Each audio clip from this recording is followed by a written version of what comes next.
नमस्कार। कहानी गोल्ड में आज सुनिए उर्मिला शेरीज जी की लिखी कहानी हंसी। आज मौसी का परिवार आ रहा है। 15 दिन पहले से तैयारियां चल रही हैं। किराना, सब्जी का हिसाब, दूध के लिए अलग से पैसे, घूमने जाएंगे तो कितने पैसे अलग से रखना चाहिए। बीच में एक दो नई पिक्चर। मेरा कमरा ठीक किया जा रहा है। नई चादरें लाई जाएंगी, नए तकिया कवर, पुराने कूलर पर कलर करवाया गया और मोटर भी बदलवा दी है। मौसा जी को कूलर के बिना नींद नहीं आती है। उनके बेटों को अलग से कूलर चाहिए। खाने पीने और आराम करने में कोई कॉम्प्रोमाइज नहीं। यानी हमारे 3 माह का बजट 15 दिन में स्वाहा। इन दिनों मेरा कमरा नहीं रहेगा। मेरी अपनी चीजें, गुड़िया, छोटे छोटे गेम्स, बालों में बांधने के रबर, पेंसिल, फूलदान, करीने से जमाई गई किताबें, पत्रिकाएं, सारी चीजों को समेटकर एक कोने में बांधकर रखा जाना है। उनका छोटा बेटा शैतान है, चंचल है, चुलबुला है, जिद्दी है, लाडला है, इसलिए सब चीजें तितर बितर कर देता है, या फेंक देता है, या तोड़ देता है, और हम सब लोग तमाशा देखते रहते हैं या हंसते रहते हैं।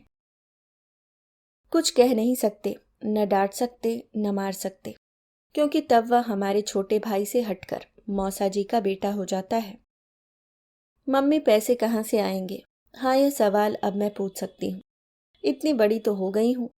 जब सारी बातों में मुझसे समझदारी की, बड़े होने की, समझदार होने की, सहन करने की उम्मीद की जाती है, तो घर के निर्णय लेने वाली बातों में मेरी वही भूमिका क्यों नहीं होनी चाहिए? 8वीं कक्षा में पढ़ती हूँ। जब इस घर में झगड़े होते थे, टेंशन होती थी, तब हम लोग ही तो सहते थे। तो फिर सारी बातों पर बात करना मेरा हक बनता है। लेकिन मैं जानती हूँ मम्मी टालने की, घुमाने की कोशिश करेंगी।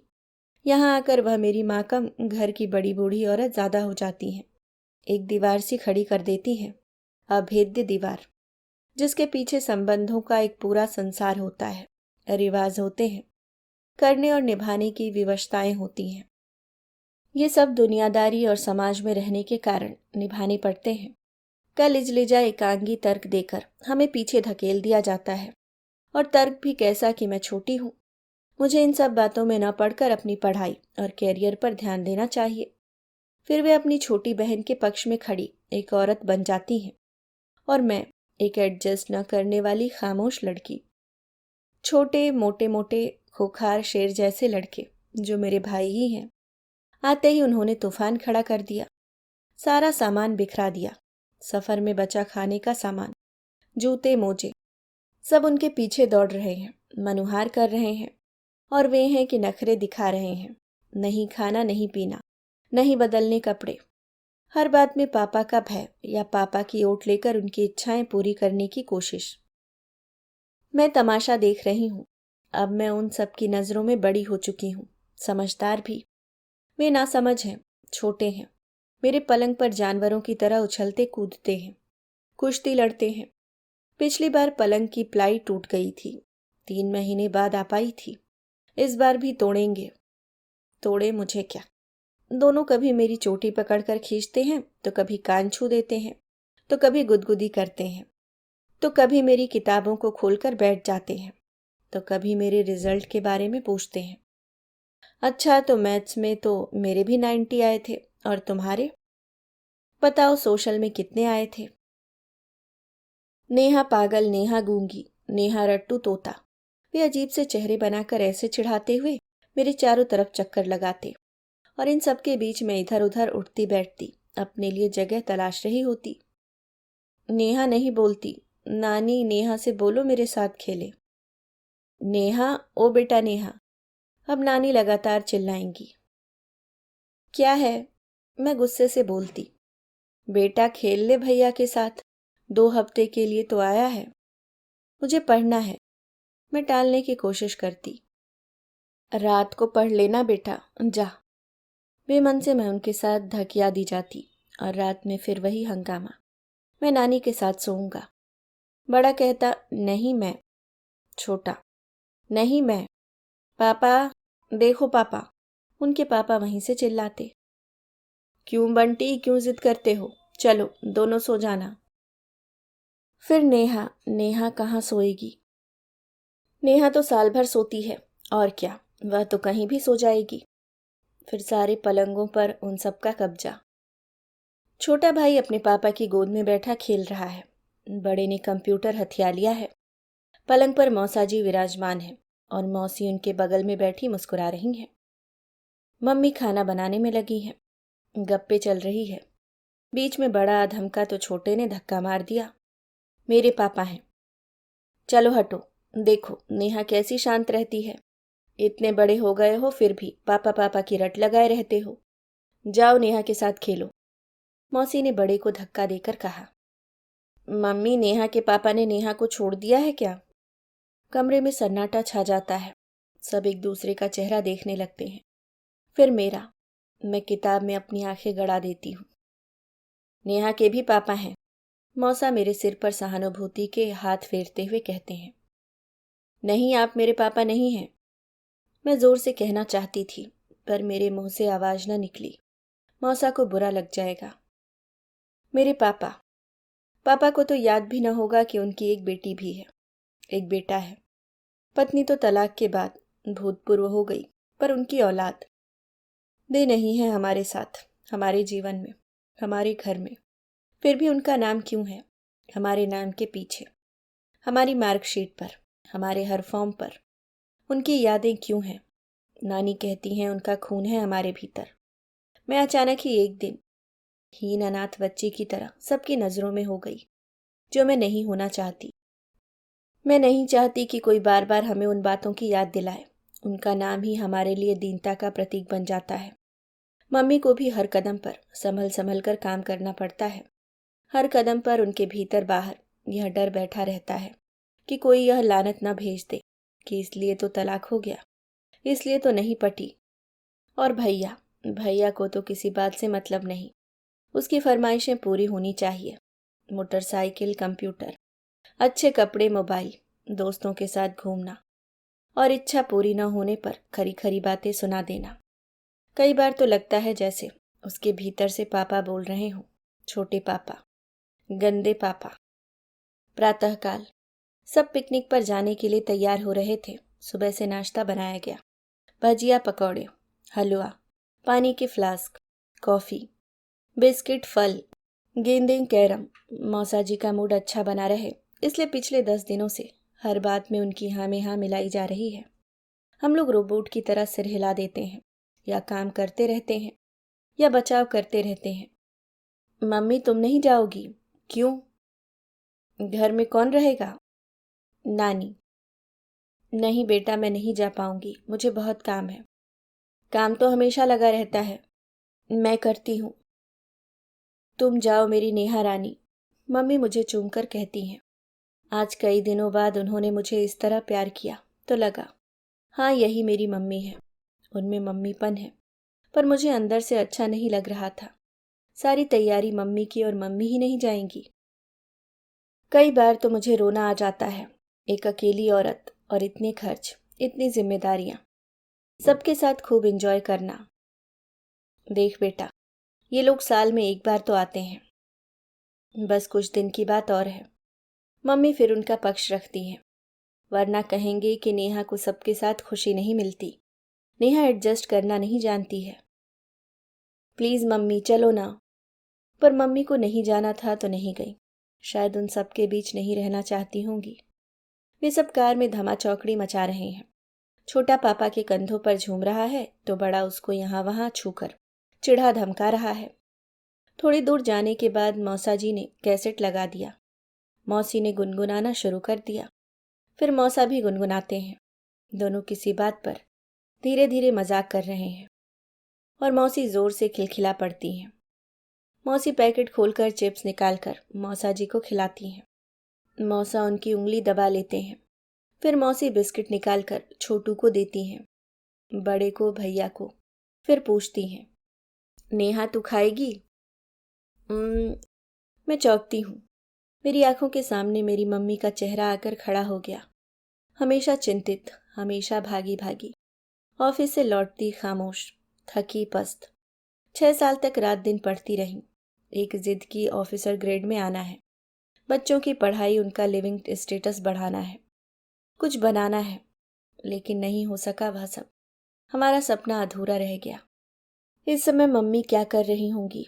घर की सफाई, वॉशिंग मशीन में कपड़े, फिर शाम की तैयारी। मेरी मम्मी का वो चेहरा जिसे मैं कभी नहीं भूल पाऊंगी, जिस पर पापा के लंबे चौड़े थप्पड़ पड़ रहे थे। हम सब गिड़गिड़ा रहे थे, नहीं पापा, नहीं नहीं पापा। तूने कहा तो कैसे? तूने लात मारी हरामजादी। यहाँ साइन कर, इन कागजों पर साइन कर। अपने भाइयों की धौस बताती है। क्या करेंगे तेरे भाई? कभी उनका बहाना नानी होती, तो कभी ऑफिस, तो कभी भैया, तो कभी टुच्ची सी बातें। हम थर थर कांपते, रोते बिलखते। 2-4 दिन यूं ही चलता, फिर सब सामान्य होने लगता। पापा खुद की खूबसूरती के लिए पैसे खर्च करते, मम्मी से पाई पाई का हिसाब। हम लोगों ने जाना, क्योंकि अब हम जानने लायक हो गए थे, क्योंकि अब हम मम्मी की तकलीफ़ों को महसूस करने लगे थे कि पापा का किसी औरत से संबंध है और पापा मम्मी के प्रति किसी प्रकार का प्रेम नहीं रखते, न रिस्पेक्ट।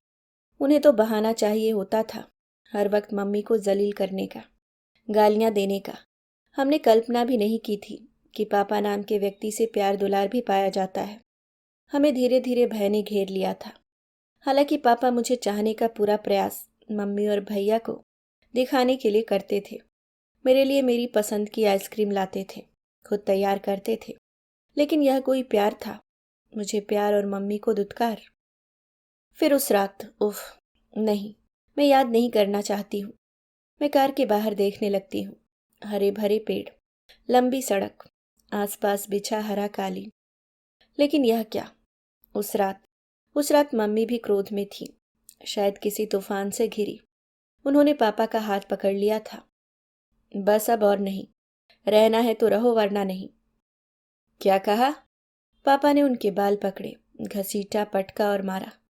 तू निकालेगी मुझे? चूड़ियां चुभने के कारण खून की धार बह रही थी। आस पड़ोस के लोग बाहर आ गए थे। श्रीवास्तव साहब, यह छिनाल है, चरित्रहीन है, मुझे यहाँ से निकल जाने को कह रही है। मेरे जाने के बाद यह मोहल्ला चकला घर बन जाएगा। आपकी बहू बेटियां शरीफ हैं, उसके आशिक आएंगे। हम लोग मम्मी पापा को बचाने के लिए पिट रहे थे, धक्का खा रहे थे। वे मेरा पापा नहीं, एक जल्लाद आदमी था, झूठा, चरित्रहीन, माँ के पैसों का लालची आदमी। तब एक दिन बहस बढ़ जाने पर मामा ने उन्हें थप्पड़ मारा था। फिर पुलिस थाने जाकर रिपोर्ट लिखवाई। महिला पुलिस आई थी। हमारे घर में जैसे कोहराम मच गया था और हम मोहल्ले में मुंह दिखाने लायक नहीं रह गए थे। रात भर जागते हुए हम लोग मम्मी को घेर कर बैठे थे। वह फोन पर धमकियां देते। कभी रात में कोई जीप तेजी से निकलती, तो कभी कभी पत्थर फेंका जाता, तो कभी ब्लैंक कॉल्स आती। लगातार होती इन घटनाओं ने हमारा चैन छीन लिया था। न खाना, न सोना, न बात करना, बस किससे भय दूर करने के लिए चलते रहते थे। इस स्तब्ध से एक जगह हम सब बैठे रहते। स्कूल से जब तक हम लोग आ न जाते, मम्मी दरवाजे पर खड़ी रहती। नेहा बेटा, कहाँ खो गई तू? मौसी ने टोका। इसका स्वभाव कैसा हो गया है, गुमसुम रहती है, न बच्चों के साथ खेलती है, न बड़ों से बात करती है। समझा करो यार, सबसे मिलजुल कर रहना चाहिए। वे दोनों मेरे बारे में बात कर रहे थे। बोर हो गई? आजा, इधर आजा। मैं खिसक कर मौसी के पास जा बैठती हूँ। मैं भी चाहती हूँ खूब जोर जोर से हंसूं, चीखूं, मस्ती करूं, लेकिन मेरा मन नहीं करता। मेरा मन बार बार मम्मी के पास लौटता है। पिकनिक स्पॉट पर जाकर हम लोगों ने सामान उतारा। एक अच्छा सा स्थान चुनकर चादर बिछाई, सामान जमाया। छोटू बॉल से खेल रहा था, बड़ा और भैया क्रिकेट खेलने में लग गए। मौसा जी एक हाथ पर सिर टिकाकर लेट गए हैं, तो मौसी ने भी पांव पसार लिए हैं। रिकॉर्ड प्लेयर पर गीत चल रहा है। नदी का किनारा था। नेहा, तू भी खेल जा, थोड़ी देर से खाना खाएंगे। मैं उन सबसे दूर डरते डरते नदी की तरफ आ गई। मन किया पांव डालकर बैठ जाऊं, पर नहीं, मम्मी को मेरी चिंता होगी। वह मुझे लेकर सपने देखती हैं, मुझसे बातें करती हैं। और पापा, अदालत ने तय तो यह किया था कि वे चाहें तो बच्चों से महीने में 2 बार मिल सकते हैं, पर वे कभी नहीं आए मिलने, न उन्होंने फ़ोन पर बात की। कैसे धीरे धीरे एक एक सामान उनका समेट कर भिजवा दिया करते थे। जो पापा रात दिन इस घर में रहा करते थे, एक विवाहित औरत से नाजायज संबंध के कारण अब घर की दीवार के भीतर कदम नहीं रख सकते थे। आखिर में उनका सूटकेस भिजवाया गया था। मन करता था कभी पूछूं, हमारी क्या गलती थी? बताओ, क्या गलती थी? क्या यही कि हम लोगों ने कभी प्रतिरोध नहीं किया, कभी टोका नहीं, कभी पूछा नहीं, कभी अपना अधिकार नहीं जताया, कभी आपका अपमान नहीं किया, कभी जिद नहीं की। बहुत सारे लोगों का झुंड अचानक आ गया था। मस्ती करते हुए वे नदी के किनारे बैठकर हंसी मजाक कर रहे थे। पानी में पेड़ों तथा पत्तियों की परछाइयां पड़ रही थीं। कुछ बत्तखें आ गई थीं।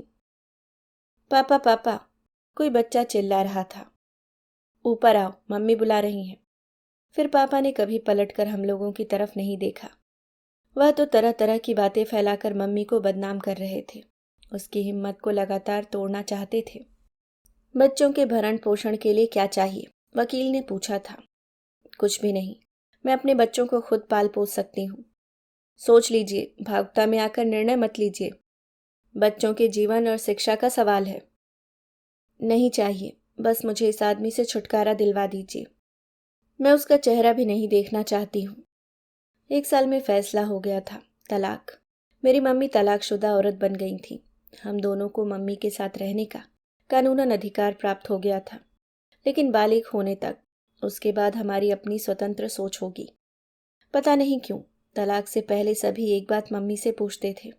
फैसला लेने से पहले सारी बातों के बारे में सोच लेना। बच्चों से बात कर लो। क्या अकेले जी सकोगी? बच्चों का खर्च उठा सकोगी? हम लोगों का कोई दबाव नहीं है। कल के दिन बच्चे बड़े हो जाएंगे, वे सवाल जवाब करेंगे तब। लेकिन मम्मी अपने फैसले पर दृढ़ थी। हमारा चेहरा देखती हुई उनके मन में भय रहा होगा कि कहीं हम लोग उनका साथ तो नहीं छोड़ देंगे। नेहा नेहा, यहाँ बैठी हो? हम कब से बुला रहे हैं, बताकर तो आना था। क्या हमारे साथ तुम्हें अच्छा नहीं लग रहा है? मैंने अपने आंसू पोंछकर मौसी से सॉरी कहा था। हम घर लौट आए थे। दिन भर की मस्ती से भरे वे सब बिस्तर में दुबक गए थे। दीदी, ये हंसती ही नहीं है, बोलती नहीं है, पता ही नहीं चलता कि इसके मन में क्या है। अभी से ये हाल है। मौसी मम्मी को मेरे बारे में बता रही थी। बिना बताए नदी के किनारे जाकर बैठ गई। हमारे तो प्राण सूख गए। चारों तरफ ढूंढते फिरे। थोड़ा एडजस्ट तो करना चाहिए था। ज्यादा गंभीर रहेगी तो क्या होगा? सबसे अलग थलग हो जाएगी। बच्चों को बच्चों की तरह रहना चाहिए। पूरे समय हमारे दिमाग में यही लगता रहा कि पता नहीं क्या बात है। मम्मी कुछ कुछ बोल रही थी, पर स्पष्ट भी नहीं बोल रही थी। काम निपटाने के बाद वे मेरे पास आईं। मेरी गुड़िया, क्या बात है? किसी ने कुछ कह दिया? नहीं। फिर क्या बात है बेटा? मैं जानती हूँ तू सबके बीच फिट नहीं हो पाती। अगर हम इस तरह रहेंगे तो सबसे अलग थलग हो जाएंगे। मम्मी, आप हंसती क्यों नहीं हैं? क्या कह रही है पगली? हंसती तो हूं। नहीं हंसती। कोई बिना हंसे रह सकता है? मम्मी, तुम भी इसी तरह हंसा करो, उनकी तरह, मौसी की तरह। कहकर मैं फफक कर रो पड़ी। मम्मी ने मुझे छाती से लगा लिया। हम दोनों तब दरवाज़ा बंद करके एक दूसरे के गले लगे रहे। मैं नहीं चाहती थी कि कोई मेरी मम्मी को रोता हुआ देखे। मैं जानती हूँ मेरी मम्मी की हंसी मेरे ही पापा ने छीन ली है। मैं चाहती हूँ कि मेरी मम्मी को भी कोई आदमी अपने हाथों से खाना खिलाए, उनके साथ मजाक करे। क्या ऐसा हो सकेगा? सारा घर सो रहा है, पर मेरी आंखों में नींद नहीं है। बरामदे में सोती नानी, एक कमरे में सोते हम तीनों, एक में वे चारों। मैंने अपना होमवर्क पूरा किया और चुपके से जाकर मम्मी का माथा चूम लिया। बच्चों से मिलने देना था, कल विवाह के समय समाज पूछेगा तब। यह बात वह कई बार कह चुके थे। वह ताना मारते, हमने सुना है तलाक के बाद आप शिरडी गई थी, क्या मानता मांगी थी? क्यों संध्या, क्या तुमने भी कोई मानता मांग रखी है, पति से छुटकारा पाने की? मम्मी फिर भी चुप रहती या हंसकर टाल जाती। परसों बस इतनी सी बात हुई थी कि वे सब खाना खाकर आ गए थे और मम्मी ने बनाकर रख लिया था। मुझे बता दिया होता। बात मौसी से कही थी, लेकिन जवाब मौसा ने दिया। हर काम आपसे पूछकर करेंगे। आपके घर में आए हैं तो आपकी ही मर्जी चलेगी। क्या हो गया, खाना बन गया था तो इतना खाना तो हम गायों को खिला देते हैं। मम्मी स्तब्ध, लाल होता चेहरा, आंखों में उमड़ते आंसू, टप टप टपकते आंसू। वो तो दीदी बस मूड हो गया था, घूमते घूमते बच्चे जिद करने लगे थे। मौसी सफाई देने लगी। इतने दिनों से आपके हाल देख रहे हैं, हम बच्चों की जिद के कारण आते हैं, वरना वरना मेरी मम्मी से एक शब्द भी नहीं बोलना। मैं दौड़कर गई थी और जोर से बोली थी। बदतमीज लड़की, मौसा जी को जवाब देती है। मौसी ने तड़ाक से एक चाटा मेरे मुंह पर मार दिया। नेहा नहीं, सॉरी बोल। बहुत अहंकार है आपको, इतनी जबान चलाती हैं कि। उसने सही किया जो छोड़ दिया, कौन आदमी रह सकता है आपके साथ। मौसा जी। नेहा तू जा बेटा। मम्मी मुझे धक्का दे रही थी। अब और इंसल्ट नहीं मम्मी। मैंने मम्मी का हाथ खींचा था। घर में सन्नाटा छा गया था, सब चुप थे। नानी मौसी को धीरे धीरे कुछ समझा रही थी। मम्मी दूसरे कमरे में थी। हम सब अब तक डरते ही रहते थे, सुनते रहते थे। कभी पापा की, कभी बुआओं की, कभी मोहल्ले वालों की, कभी मौसा मौसी की। नेहा। मम्मी अब मैं बड़ी हो गई हूं, आपके ही शब्दों में समझदार भी। हमने कोई गुनाह नहीं किया। इतनी बड़ी, इतनी समझदार। इतना भी मत सुनो, इतना भी सहन मत करो मम्मी, कि बाद में आत्मग्लानि हो कि हमने क्यों सुना था, क्यों सहा था। डरना नहीं मम्मी। अब सॉरी आप नहीं मौसा जी बोलेंगे। और सचमुच इस बार, पहली बार मम्मी ने किसी बात का बोझ अपने दिल दिमाग पर नहीं लिया था। न उन लोगों के सामने सॉरी बोला था। विदा करते वक्त उनके चेहरे पर ग्लानि का नहीं, आत्मसम्मान का भाव था। अभी आप सुन रहे थे उर्मिला शिरीष जी की लिखी कहानी हंसी। उम्मीद करती हूँ दोस्तों कहानी पसंद आई होगी। अगर आप चैनल पे नए हैं तो सब्सक्राइब करना ना भूलें। धन्यवाद।